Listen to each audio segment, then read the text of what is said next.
नाज़रीन, इस वीलॉग में आपसे मैंने 3 खबरें डिस्कस करनी है। तीनों का ताल्लुक जो है वो सियासत के मैदान से ही है। एक पाकिस्तान तहरीक-ए-इंसाफ के रहनुमा की जिनकी विकेट जो है वो उड़ने का खदशा जाहिर किया जा रहा है, वो विकेट अभी तक जो है वो खतरे में है। इजरायली सॉफ्टवेयर है पेगासस, इसकी जो तफसीलात आई हैं और इसके बारे में और इसके बाद जहांगीर तरीन के मामले पर भी बात करूंगा।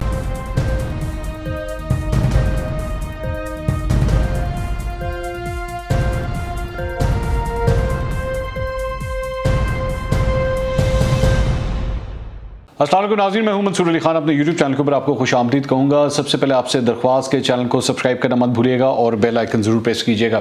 नाज़रीन, इस वीलॉग में आपसे मैंने 3 खबरें डिस्कस करनी है और तीनों का ताल्लुक जो है वो सियासत के मैदान से ही है। जो सबसे इंटरेस्टिंग खबर है वो है एक पाकिस्तान तहरीक-ए-इंसाफ के रहनुमा की जिनकी विकेट जो है वो उड़ने का खदशा जाहिर किया जा रहा है, वो विकेट अभी तक जो है वो ख़तरे में है। और एक ऐसी तस्वीर है जो सोशल मीडिया के ऊपर आई है जिसकी वजह से, जिसके बाद जो है वो चहमगोइयाँ कुछ बहुत ज़्यादा शुरू हो गई हैं। मैं उसकी तफसीलात जो है वो सबके आपके साथ सबसे एंड पे शेयर करूँगा, लेकिन ज़रा सबसे पहले जो इशू जो मैं डिस्कस करना चाहता हूँ, एक तो वो है ये जो इजरायली सॉफ्टवेयर है पेगासस, इसकी जो तफसीलात आई हैं और इसके बारे में और इसके बाद जहांगीर तरीन के मामले पे भी बात करूंगा और सबसे आखिर में उस विकेट का मैं जिक्र करूंगा जिसके बारे में मैं आपको खबर देना चाह रहा हूँ। सबसे पहले जो ये जो इजरायली सॉफ्टवेयर है पेगासस, जिसके बारे में वॉशिंगटन पोस्ट और गार्डियन के अंदर जो है वो रिपोर्ट हुआ है, जिसके बारे में बताया गया है कि इन्होंने तकरीबन कोई 50,000 लोगों की मुबैना तौर पे जासूसी की है। बेसिकली होता क्या है कि वो आपका फ़ोन जो है, आपके फ़ोन के अंदर एक इस किस्म का सॉफ्टवेयर जो है वो भेजते हैं, जिसमें या तो आप उसको अगर क्लिक कर लें वो तब भी काम करता है और उसके बाद क्लिक किए बगैर भी जो है, उस लिंक को क्लिक किए बगैर भी जो है वो अपना काम स्टार्ट कर देता है। और वो काम क्या स्टार्ट करता है कि आपके फ़ोन के अंदर जितनी भी तस्वीरें हैं, ईमेल्स हैं, कॉन्टैक्ट्स हैं, SMS हैं, जो मैसेजेस आपको आ रहे हैं वो भी वो उसको चेक कर सकते हैं। इसके साथ साथ जो इस फ़ोन के एंड के ऊपर जो माइक्रोफोन होता है वो खुद ब खुद उसको एक्टिवेट कर देते हैं। तो अगर फ़ोन यहाँ पे पड़ा हुआ है और ये फ़ोन अगर इसका माइक्रोफोन एक्टिवेट हो गया है तो किसी भी कमरे में इस फ़ोन के पास कोई भी शख्स अगर बैठा है तो वो उसकी गुफ्तगू सुन सकते हैं। इसका जो कैमरा लगा हुआ है आगे और पीछे, वो कैमरा भी जो है वो खुद ब खुद उसको एक्टिवेट करके तो आपकी वीडियो या आपकी तस्वीरें भी जो हैं वो बनाई जा सकती हैं। तो बेसिकली ये वो इस किस्म का सॉफ्टवेयर है। अच्छा, इसमें इंटरेस्टिंग बात यह है कि ये बताया गया है कि इसमें कई ममालिक के जो है वो सदूर, उनके head of states, prime ministers, उनके बारे में खदशा जाहिर किया जा रहा है। मिसाल के तौर पे भारत के हवाले से कहा जा रहा है कि राहुल गांधी की भी जो है वो जासूसी शायद इसके ज़रिए की है और अरब ममालिक के भी कई सरबराहान हैं जिनके बारे में कहा गया है। इसमें कई सहाफ़ियों के नाम भी सामने आए हैं, समाजी कारकुनों के नाम भी सामने आए हैं। लेकिन इंपॉर्टेंट बात यह है कि वॉशिंगटन पोस्ट ने ये खदशा जाहिर किया है, ये खबर दी है कि वज़ीर आज़म इमरान खान का भी जो है वो शायद फ़ोन इस तरह हैक किया गया है एक ऐसे नंबर से जो माजी में वो उसको इस्तेमाल किया करते थे। अच्छा, ARY के ऊपर ये रिपोर्ट किया गया है कि जी ये वाक़या तब पेश आया है जब नवाज शरीफ जो थे वो उनकी हुकूमत थी और उनके दौर के अंदर ये हुआ है। अच्छा, मेरे पास जो इस सिलसिले में इतलात हैं, ये जो नवाज दौर के अंदर अगर ये वाक़या पेश आया है तो इसमें चंद सवालात हैं जो इम्पॉर्टेंट है। पहली बात तो ये कि ये सॉफ्टवेयर जो है वो किसी, ये नहीं है कि वो सिर्फ इजराइल के पास है। इजराइल ने ये सॉफ्टवेयर मुख्तलिफ ममालिक को दिया हुआ है। कौन से ममालिक हैं जो इस सॉफ्टवेयर को इस्तेमाल कर रहे हैं ये अभी क्लैरिटी नहीं है इसके अंदर। ये इंपॉर्टेंट बात है कि इसको जानना कि इसमें कितनी क्लैरिटी है कि किस जगह से ये सॉफ्टवेयर इस्तेमाल किया गया है, अगर इमरान खान के फ़ोन को भी अगर हैक किया गया है। दूसरी बात यह कि अगर ये हैक किया गया है तो ये किस मुल्क की जानिब से हैक किया गया है। क्या ये सॉफ्टवेयर कहीं पाकिस्तान के अंदर से इस्तेमाल हुआ है, कहीं भारत की जानिब से इस्तेमाल हुआ है, इजराइल ने खुद इस्तेमाल किया है, ये किसने इस्तेमाल किया है। ये कई ऐसे सवाल हैं जिनके अभी जवाब आना बाकी हैं। लेकिन ये रिपोर्ट ज़रूर किया गया है कि इमरान खान का फ़ोन जो है वो इससे पहले, जब वो वज़ीर आज़म नहीं थे उससे पहले उनका फ़ोन जो है इस तरह हैक हुआ है। बड़ी डेंजरस चीज़ है और इसमें कई बड़े बड़े नाम सहाफ़ियों के भी हैं, इंडियन सहाफ़ी भी हैं जिनके फ़ोन्स के बारे में कहा गया है कि वो भी हैक किए गए हैं। अब मैं आपको ये बात बता दूं कि सहाफ़ी बरादरी के अंदर ये बहुत देर से ये बात हमेशा मौजूद रही है कि लोग जो हैं वो कोशिश करते हैं। मैं एक बहुत सीनियर सियासतदान है, मैं चलें एक वाक़या आपके साथ कोट कर देता हूँ। वो वफाकी वज़ीर भी रहे हैं, मैं इस हद तक की बस बात करूँगा। वो एक दफ़ा मेरे साथ बैठे हुए थे, निजी महफिल थी, मैं और वो अकेले ही बल्कि बैठे हुए थे और गुफ्तगू स्टार्ट हुई तो कुछ हसास मामलात के ऊपर जो है वो गुफ्तगू स्टार्ट हुई। तो उन्होंने मुझे ये कहा, और ख़ास तौर पे उनका अपना फ़ोन भी साथ पड़ा हुआ था, तो उन्होंने कहा कि आप ये फ़ोन ज़रा जाके साथ वाले कमरे में रख दें और उसके बाद हम बात करते हैं। तो मैं बड़ा हैरान हुआ, मैंने कहा आप क्यों कह रहे हैं?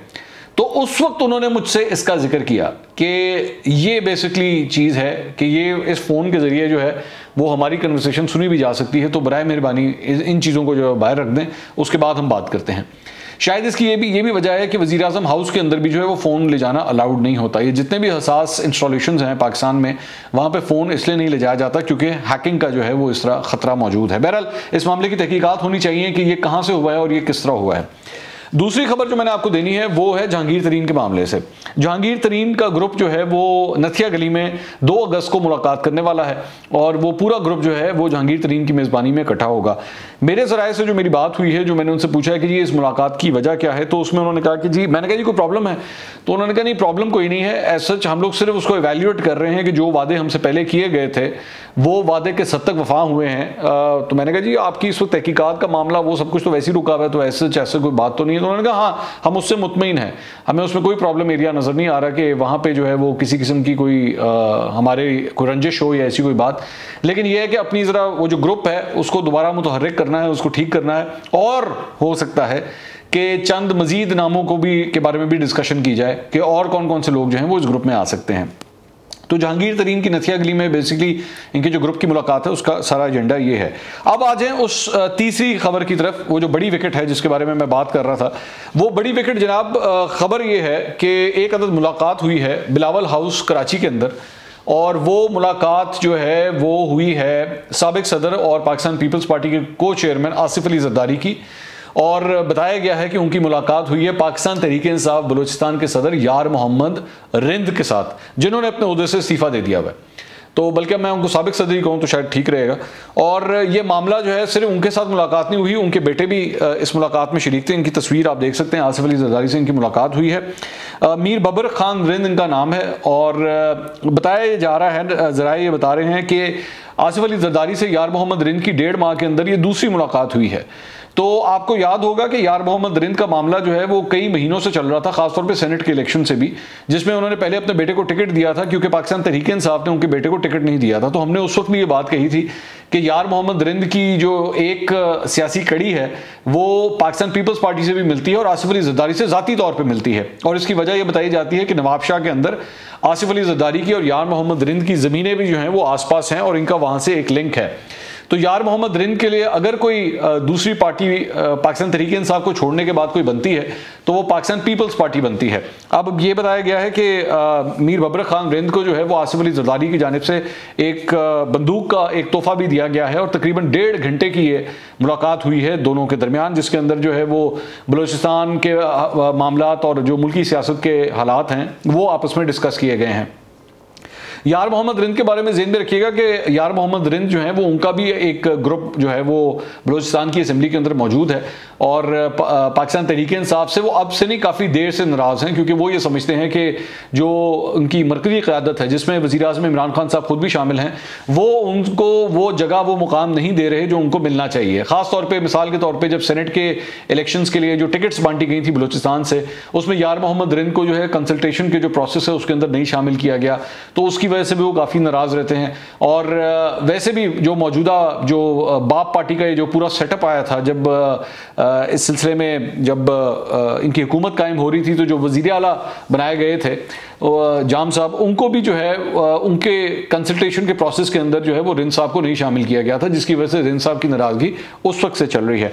तो अब उनको जो है उनकी मुलाकातों से ये साइन आ रहा है, और बलूचिस्तान से ख़ास तौर पर जो ताल्लुक़ रखने वाले लोग हैं वो इसको इशारा दे रहे हैं इस बात का कि मोस्ट प्रॉब्ली ये जो मुलाकातों का सिलसिला जारी है, क्योंकि इन मुलाकातों के अंदर ये भी डिसाइड हुआ है कि आइंदा भी इस किस्म की जो है वो मुलाकातें होती रहेंगी।